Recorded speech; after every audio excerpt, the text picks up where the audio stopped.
Pasamos a las preguntas, muchas manos. Atrás. ¿Cómo está el asunto aquí? A ver, acá primero.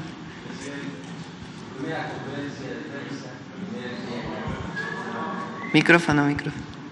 Primer día ya como presidenta de la República de los Estados Unidos Mexicanos. ¿Cómo se siente? ¿Cómo está usted? ¿Cómo durmió ayer? Bien. Bien. Responsable, preparada. Presidenta, la juventud rebelde encauzó el movimiento del 68. Después vimos otros eventos de juventudes profundamente rebeldes con causa. El movimiento del CEU, en el que usted participó. Quizás tardó muchos años en volver a verse otro movimiento de juventudes en esos términos, quizás únicamente comparable el movimiento Yo Soy 132, varios años después. ¿Cuál es el mensaje o la reflexión que usted ha hecho en torno al rol de las juventudes en cuanto a qué causas pueden hoy defender, salir a pedir, cómo pueden hoy representar las nuevas juventudes, los nuevos jóvenes, estas causas con rebeldías justas? Pues yo diría que las y los jóvenes, primero, conocer la historia de México. Por eso el documento que hicimos ahora, el documental, con la recopilación de lo que fue el movimiento estudiantil de 68. También por lo que dice Pablo Gómez en esta idea de que había otras fuerzas que movían a los estudiantes, y en realidad fue un movimiento en aquel entonces que, si se fijan, sus demandas son demandas de no represión y democracia. Esos jóvenes después abrieron el camino para la lucha democrática en nuestro país y lo que estamos viviendo hoy. Entonces, a las y los jóvenes que siempre estén cerca del pueblo y que luchen siempre por la justicia. Si me permite, Presidenta, debo de hacer una pregunta en torno a mi estado. Sonora, vengo representando a Telemax, la televisora pública del estado de Sonora, la televisora popular.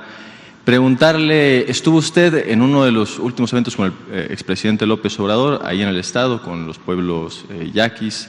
¿Qué ha pensado en torno a los planes de justicia de los pueblos indígenas? Igual me imagino que algo habrá cambiado en usted el día de ayer, que recibió la bendición y el bastón de mando y todo lo que eso representa de los pueblos indígenas. ¿Cómo le dará continuidad en Sonora y al resto de los pueblos que más lo necesitan con estos planes de justicia, Presidenta? Pues más que los planes de justicia, hoy fue que le vamos a dar continuidad. Fue aprobada ya, y además es una reforma constitucional que fue aprobada por unanimidad, de una lucha histórica de los pueblos indígenas de México y afromexicanos. ¿Qué es lo que se llama que sean sujetos plenos de derecho? Los pueblos indígenas no eran reconocidos ni por su propiedad, ni podían presentar una denuncia como pueblos. Lo que se reconoce son los derechos agrarios, pero no como pueblos indígenas. Y ahora tenemos que ir más allá, porque formalmente ya reconocidos tienen que tener su presupuesto propio en el próximo presupuesto de egresos de la Federación, además de continuar con los planes de justicia y seguir apoyando para el rescate de la memoria histórica. Además, para nosotros es esencia de México. El presidente López Obrador, en su libro Gracias, habla de que el humanismo mexicano está sustentado en dos pilares: la fuerza cultural de los pueblos originarios, que dan esencia al pueblo de México, a nuestra cultura, y la otra es nuestra historia patria, desde la independencia, la reforma, la revolución y todos los movimientos sociales que permitieron el México de hoy. Entonces vamos a ir más allá de los planes de justicia, porque pues tiene que llevarse a los hechos la reforma constitucional. Y Presidenta, por último, porque usted ha sido muy rápida con sus preguntas, si me permite la imprudencia de preguntarle en otra ocasión, no me perdonaría a mí mismo si soy el primero en preguntar en estas nuevas mañaneras del pueblo y no le pregunto acerca del Plan Sonora, el gran plan de industrialización de mi estado. ¿Qué percepción tiene al respecto? ¿Qué valoración hace ya después de esta larga transición, más corta de lo normal? ¿Y cómo se le va a dar continuidad, sí. Presidente? Por cierto, ahora no lo comenté y yo creo que vale la pena. El presidente López Obrador hizo una de sus primeras disculpas, si no la primera, al pueblo yaqui como jefe del Estado mexicano. La disculpa lo que hace es reconocer las atrocidades del pasado contra el pueblo yaqui, decir nunca más y al mismo tiempo generar un plan de justicia, de resarcimiento por esos daños que se cometieron en el pasado, en particular al pueblo yaqui que sufrió represión, esclavitud, querían aniquilarlos en la época de Porfirio Díaz, en realidad para quedarse con sus tierras. Y lo retomo por el tema de España, que es importante. El presidente López Obrador en su momento hace una carta que leyó aquí al rey de España para ponernos de acuerdo, para ponerse de acuerdo en una disculpa pública por las atrocidades cometidas durante la conquista española. Posterior a eso, ¿qué ocurre? El rey no contesta la carta, ni siquiera en lo más básico de una relación bilateral diplomática como jefe de Estado a jefe de Estado, porque fue una carta privada que tenía que ser contestada pues con una carta privada, aunque no hubiera estado de acuerdo. El tema aquí es que no solo no contesta, sino que se hace pública esa carta y después viene una campaña tremenda contra México y el presidente López Obrador. Por eso nosotros decimos que la disculpa pública frente a atrocidades del pasado engrandece a los pueblos, engrandece a los gobiernos. No es meter debajo de la alfombra un hecho como estos, sino decir ocurrió y no queremos que vuelva a ocurrir, como el caso del 2 de octubre de 1968. Por acá, a ver por acá. Vamos a tomar que unas 5. Gracias, Presidenta. Buenos días, Daliela Escobar de Proceso. Primero, preguntarle, ya seguramente tuvo la primera reunión de gabinete de seguridad, esta situación que quedó, por supuesto, pendiente también en el gobierno del expresidente Andrés Manuel López Obrador y el seguimiento que le estaban dando a la situación de seguridad que se suscitaba en Sinaloa. Quisiera saber cómo es el primer diagnóstico que tienen en esta primera reunión de gabinete. Las acciones, ustedes ya han mencionado, va a continuar la estrategia de seguridad, pero en torno al tema de diagnóstico, ¿cómo está el panorama?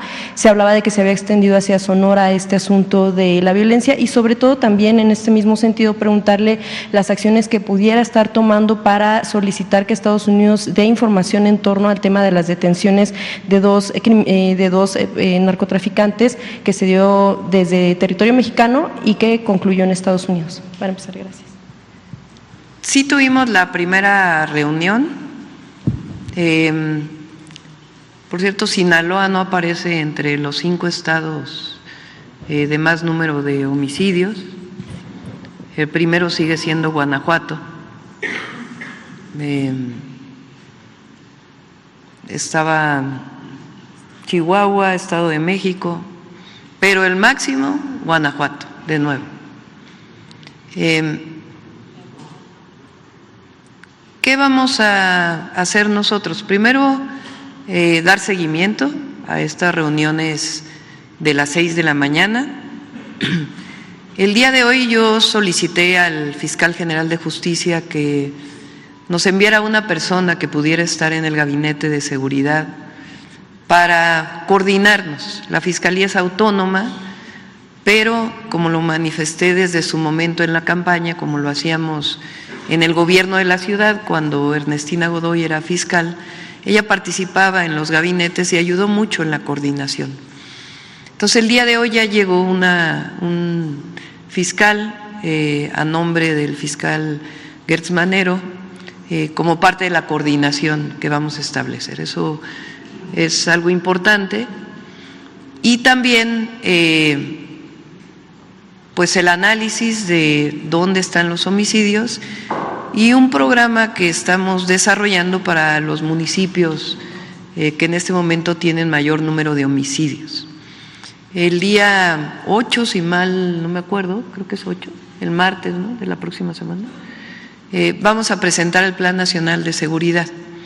Son algunas iniciativas que vamos a enviar, sobre todo para fortalecer la inteligencia y la investigación. Nuestra estrategia consiste en 4 ejes. Es atención a las causas, vamos a seguir trabajando con las y los jóvenes, con Jóvenes Construyendo el Futuro, con más número de preparatorias y universidades, y también con un programa especial desde la Secretaría de Seguridad Ciudadana que llamamos Jóvenes Unen a México o Uniendo a México. Es un programa que lo desarrollaban antes, pero que ahora le vamos a dar más focalización, que es justamente en estos municipios de mayor índice delictivo, para atender a las familias de una manera integral. Y particularmente a los jóvenes, para incorporarlos a Jóvenes Construyendo el Futuro, a la escuela, a que no se involucren con los grupos delictivos. El segundo es la consolidación de la Guardia Nacional. Ya fue publicada la reforma de que la Guardia es parte de la Secretaría de la Defensa Nacional, pero hay una coordinación muy importante entre la Guardia, la Secretaría de la Defensa, la Secretaría de Marina y la Secretaría de Seguridad Ciudadana, en la inteligencia, la investigación y que nos permita llevar a la judicialización de casos en la Fiscalía y en su momento en el Poder Judicial. La tercera tiene que ver con atención a las causas, consolidación de la Guardia Nacional, inteligencia e investigación y coordinación, que justamente esta coordinación, y vamos a estar invitando a gobernadores de las distintas entidades para poder hacer estos planes de una manera más integral. Y sí, vamos a seguir pidiendo información de estas detenciones que hubo en nuestro territorio. Entonces, podría decirse, Guanajuato sigue siendo pues una preocupación porque sigue estando entre los primeros lugares, pero podría decirse también que en el caso de Sinaloa se tiene la percepción de que se están tranquilizando las cosas. Vamos a esperar a que podamos tener el análisis más detallado del caso Sinaloa para poderles comentar. Pero sí, lo que les puedo decir es que este fin de semana no fue de los estados con mayor número de homicidios.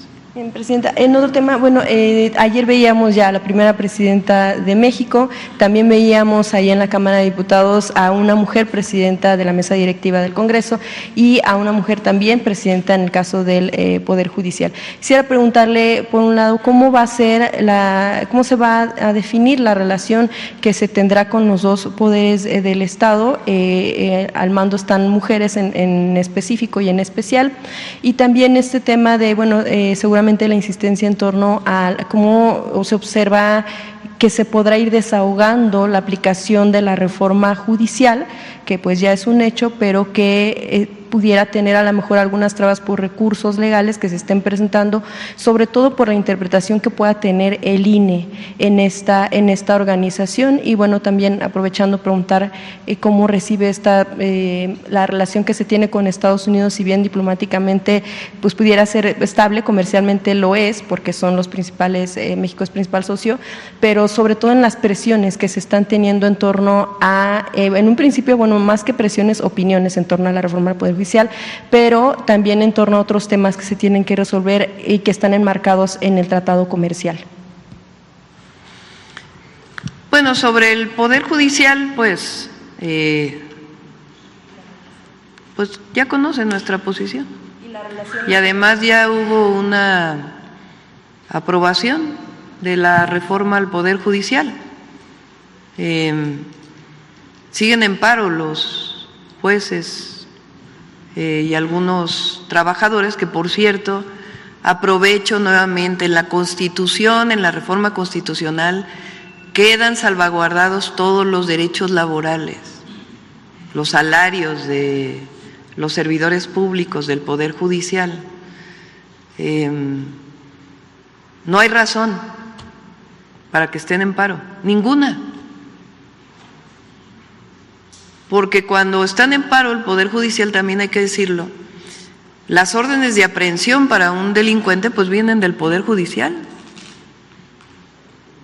Entonces, ¿cómo en paro?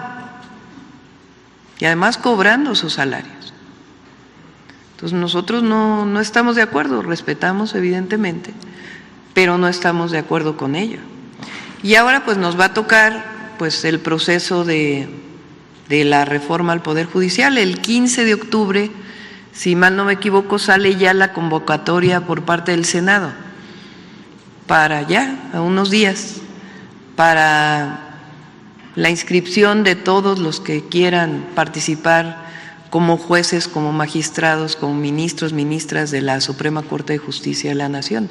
Inicia el proceso y ya pues le pediré aquí a la Secretaría de Gobernación estar en contacto con el Instituto Nacional Electoral, pues para todo este proceso y con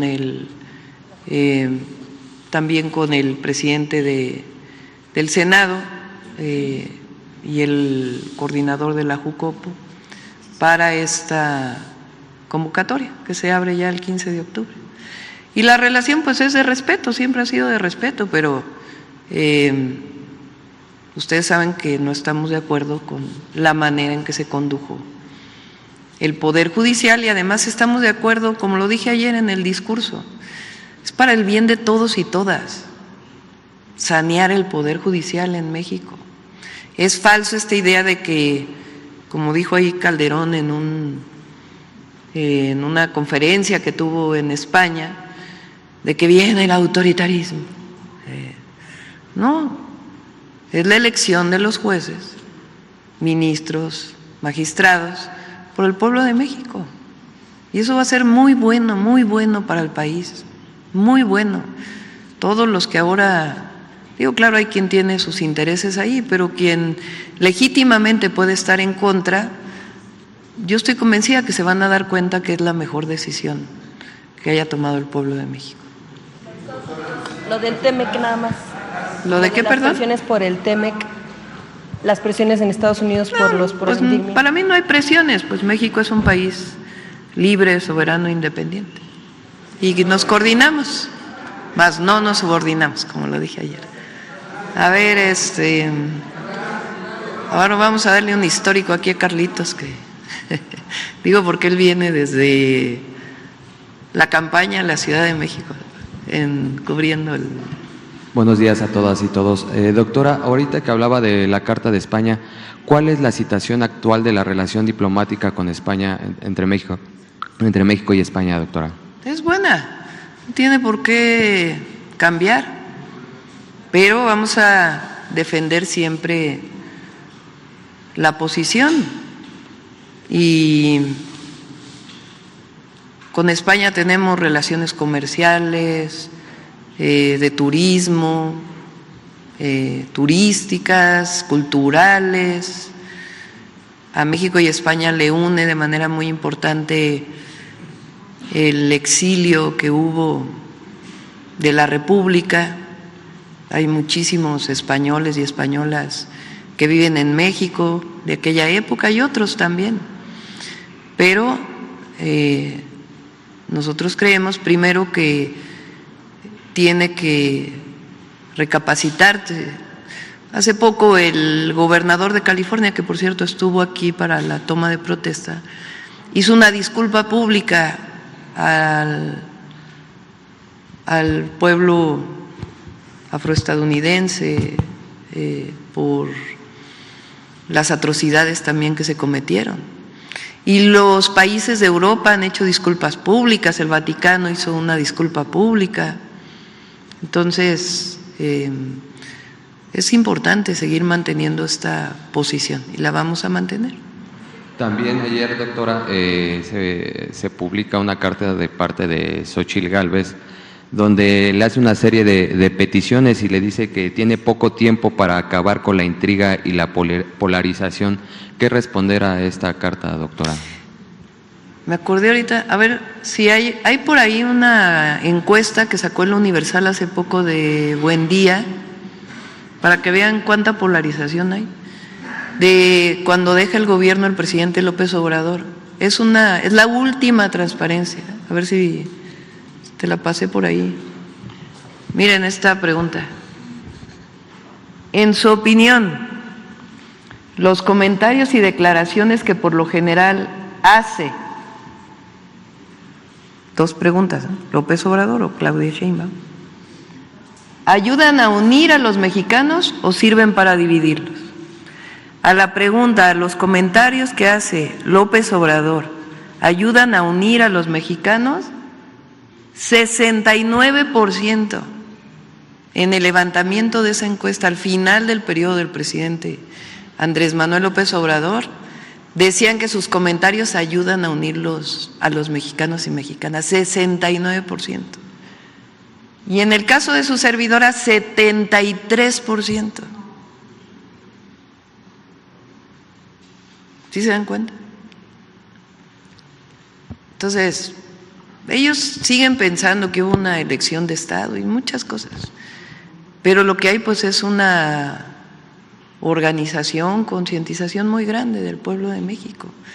Ayer la verdad fue muy hermoso como en todo el recorrido de su casa, que salía ayer en la mañana hasta el Congreso, igual le pasó al presidente López Obrador, pues la gente salía a las calles a aplaudir, contenta.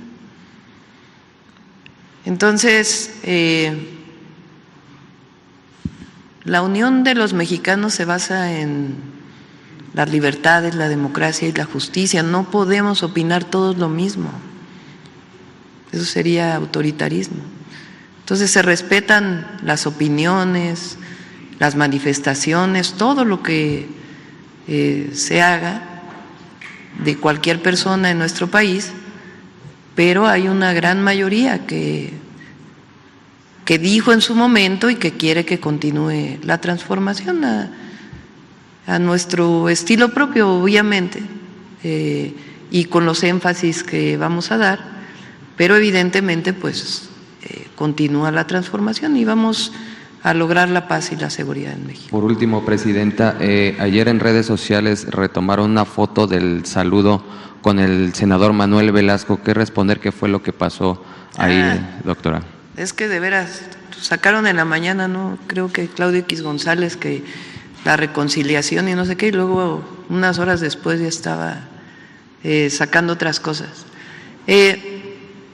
Yo acostumbro, cuando es algo que hago desde hace mucho, ya ven que hace mucho se usaba que a las mujeres las besaran en la mano, ¿no? Entonces yo acostumbro que si llegan a darme un beso en la mano, yo regreso el beso. Es una práctica que tengo, la hice en toda la campaña, la he hecho desde hace mucho tiempo y fue eso, sencillamente.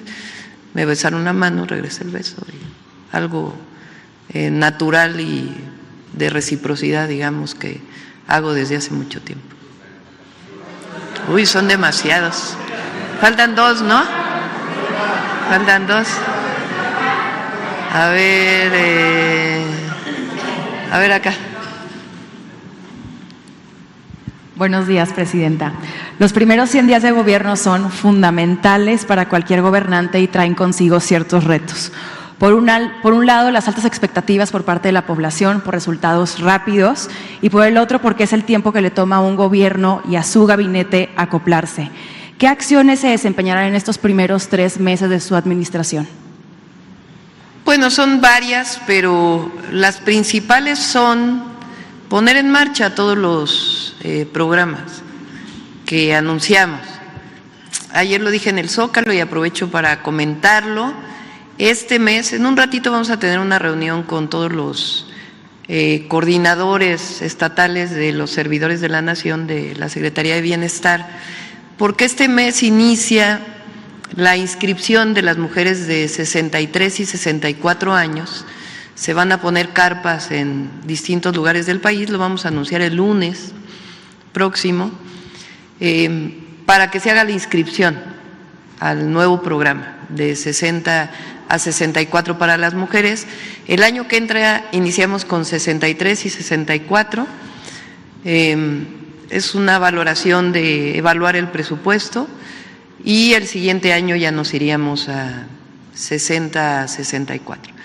Entonces, eso es lo primero, tener todo el padrón, digamos, las inscripciones, para que a partir del próximo año ya comiencen a distribuirse a través de la tarjeta del Banco del Bienestar los apoyos. También inicia la inscripción de los niños y niñas de secundaria o adolescentes de secundaria. Ese lo vamos a hacer en las secundarias públicas, para la inscripción para la beca, que es universal, el próximo año en secundaria. Y también inician los servidores de la Nación a tocar puerta por puerta a todas y todos los adultos mayores. Con su anuencia, evidentemente no es obligatorio, pero con su anuencia van a hacer un cuestionario que fue desarrollado por la Secretaría de Salud y por el IMSS para preguntarles cuáles son sus enfermedades, cuáles son los medicamentos que utilizan, para que en enero podamos ya contratar enfermeras, enfermeros, médicos, médicas para ya iniciar el programa de visitas médicas, casa por casa, para las y los adultos mayores. Vamos también a iniciar, a darle continuidad a varias obras que deja el presidente López Obrador, y vamos también a iniciar los nuevos ferrocarriles. El domingo, lo dije ayer, vamos a Hidalgo a dar el banderazo de salida. Ahí vamos a explicar el tren Buenavista-Pachuca, que va a ser muy importante. Se está terminando a Laifa y de ahí ya son cerca de 60 kilómetros que van a Pachuca. Entonces inicia eso y vamos a ir estado por estado a informar de los proyectos estratégicos que vamos a desarrollar en cada uno de los estados y a trabajar también en el tema de seguridad. Ayer se ratificó su gabinete y se tomó la fotografía oficial con el mismo. Llama la atención que es un gabinete con perfiles muy diversos, como funcionarios públicos, políticos y académicos. ¿Cuál es la estrategia para darle funcionalidad a un gabinete tan diverso? Todos son de la Cuarta Transformación. No hay nadie que no tenga convicción en la transformación. Algunos tienen más experiencia en el servicio público que otros, pero hay una convicción de trabajo permanente para el pueblo de México y además pues vamos a tener un trabajo de seguimiento permanente para que no dejemos atrás todos los programas que planteamos ayer en el Zócalo. A ver, ya va la última. ¿Sí? Está complicado. A ver, ¿quién está hasta mero atrás?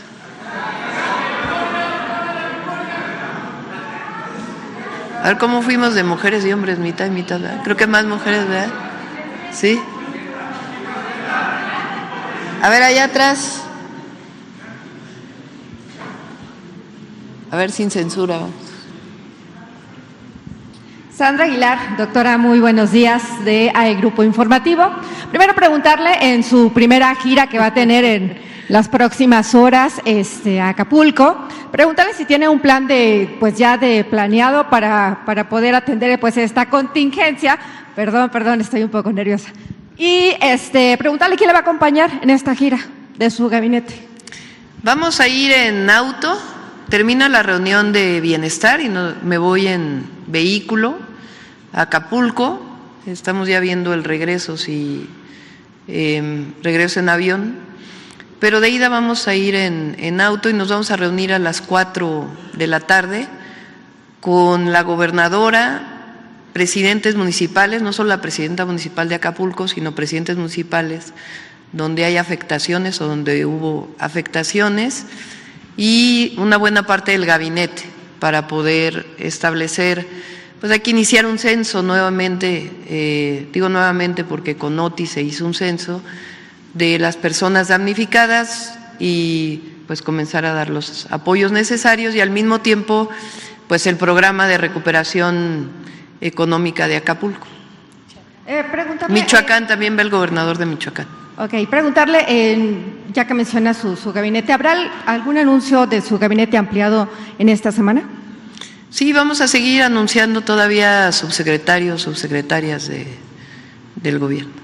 Y bueno, finalmente estuvo con los mandatarios de muchas naciones, evidentemente también estuvo la presencia de algunas mujeres, como la esposa del presidente de los Estados Unidos. En ese sentido, preguntarle algún mensaje, algún consejo que haya recibido por parte de ella, sería todo de mi parte. Pues fueron reuniones breves realmente, pero México tiene mucho reconocimiento en todo el mundo. Y con la doctora Jill Biden, esposa del presidente de Estados Unidos, es una mujer muy agradable, una muy buena persona, y hablamos más que de la relación México-Estados Unidos, de algunos otros temas. Ella es educadora desde hace muchos años, tiene 40 años siendo maestra, me comentó le llaman allá Community College, y hablamos mucho sobre la importancia de la educación. No hablamos, digamos, sobre la relación México-Estados Unidos en particular. Y con los demás países también muy buena relación. Tengo la invitación para ir al G20 en noviembre por parte del presidente Lula. Estamos evaluando si vamos a ir o no. Es en esas fechas, el G20 empieza el 18 de noviembre. Después, el primer ministro de Alemania habló conmigo hace como un mes. Tiene intención de venir con empresarias alemanes a una reunión. Entonces vamos a tener una reunión, lo vamos a recibir en México. Y el 20 de noviembre pues es el aniversario de la Revolución Mexicana. Entonces estamos viendo a ver si nos da tiempo de ir un momento y después las otras reuniones. Estamos todavía evaluándolo, pero muy buena relación. Ahora sí, la última. Vicente Serrano. Es la primera mañanera, todavía nos faltan 6 años, espero, después de la revocación de mandato. Presidenta, Vicente Serrano, conductor de Sin Censura, muchas gracias por continuar con este ejercicio de apertura. Déjeme hacer referencia al nunca más y a esto que se reconoce el día de hoy. Y se lo planteo de esta manera porque muchos no estuvimos de acuerdo y se lo mencionamos al expresidente Andrés Manuel López Obrador con el perdón sí, olvido no. ¿Usted qué piensa que deba o qué le dice a la gente que espera o que votó al juicio a los expresidentes, que espera que en algún momento sean sentados en el banquillo, que se haga justicia para México, cuando tenemos información, por ejemplo, denuncias que ha hecho, solo como ejemplo, el abogado César Gutiérrez Priego en relación a Zedillo y la relación de la familia con el narcotráfico, con un Genaro García Luna que está a punto de ser sentenciado y la posibilidad de que Felipe Calderón haya estado relacionado a estos enjuagues con el crimen organizado cuando ellos gobernaron. Recuerdo, porque está Pablo Gómez, a quien saludo con mucho respeto, que hay una investigación también, un archivo, una carpeta sobre dineros en relación al expresidente Enrique Peña Nieto. ¿Qué le dice, presidenta, a aquellos que nos quedamos con ganas de justicia a través de esta consulta que resultó no vinculante? En este gobierno, ¿cuál será esa relación hacia el pasado y lo que se pueda rescatar para hacer justicia, presidenta? Nosotros no vamos a entrar en eso. Además, ni nos corresponde. Le correspondería en todo caso a la Fiscalía y al Poder Judicial, no le corresponde al Ejecutivo. Yo pienso que, así como dije ayer, que hace 19 años que el presidente López Obrador fue desaforado en el Congreso de la Unión y él en su discurso dijo: solo falta que a ustedes y a mí nos juzgue la historia. Y el pueblo de México juzgó al presidente López Obrador y la historia también, desde mi perspectiva como el mejor presidente de México, y lo sustento en que es el presidente que ha salido con mayor reconocimiento. Por supuesto que la histórica lucha de Benito Juárez, lo que significó Madero, el propio presidente Lázaro Cárdenas, pero ninguno de ellos, Madero además fue asesinado, sale con la fuerza del presidente Andrés Manuel López Obrador, el reconocimiento de su pueblo. Eso es más valioso que muchas otras cosas. Entonces, en el caso de los expresidentes, no, nosotros no vamos desde el gobierno señalaremos en lo que no estamos de acuerdo. Como ayer que dije, si hubiéramos querido que el Poder Judicial estuviera al servicio de la presidenta, pues hubiéramos hecho una reforma como la de Zedillo. Entonces es importante seguir manteniendo, pero de nuestra parte no va a haber ninguna denuncia. ¿Y qué le dice a la gente que sigue esperando eso, justicia, que insiste en este juicio a los expresidentes? Pues que la historia juzga a las personas, la historia los juzga. Presidenta. Y muchos de ellos están juzgados por el pueblo de México. Presidenta, por convicción y por experiencia propia, el tema migrante siempre ha estado presente en nuestras coberturas. Y en este primer día, ¿cuál es el mensaje a los paisanos que decente y honestamente se ganan la vida más allá de nuestras fronteras? Usted tiene una experiencia que, con mucho respeto lo digo, el expresidente no tenía. Haber vivido, haber estado allá, convivir con esta comunidad pujante. Se lo pregunto porque habrá espacio para que aquellos que aún no han entendido la cuarta transformación en embajadas y consulados reciban el mensaje hoy de la presidenta de México.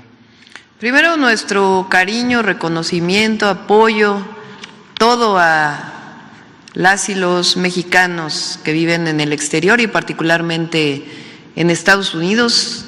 No solamente el agradecimiento por el apoyo que le brindan a sus familias, a México, todos los meses o cuando envían sus remesas, sino porque son héroes y heroínas que salieron de nuestro país buscando un futuro que no podían encontrar en México y que siguen cercanos a México siempre. Entonces, nuestro agradecimiento, reconocimiento.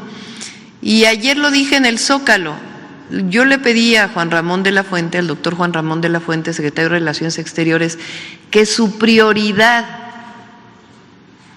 sean las y los migrantes. Él personalmente va a hacer un programa para todos los consulados y él personalmente le va a dar seguimiento, no solamente en el trato que reciban nuestros hermanos y hermanas que viven allá, sino también en todos los trámites que normalmente hacen. Muchos de los trámites que se hacen desde los consulados son de registro civil y los registros civiles son de los estados, no es una atribución federal, sino estatal y de la Ciudad de México. Entonces tenemos que resolver ese problema de cómo hay relación con todos los estados de la República, sus registros civiles y otros servicios que dan para que sean eficientes esos servicios en los consulados y el trato en general en el apoyo jurídico y todo lo que requieran. Entonces, Juan Ramón tiene ese mandato que se lo comenté desde el primer día que lo invité a ser secretario de Relaciones Exteriores. Bueno, ya lo vamos a dejar hoy aquí. Ya mañana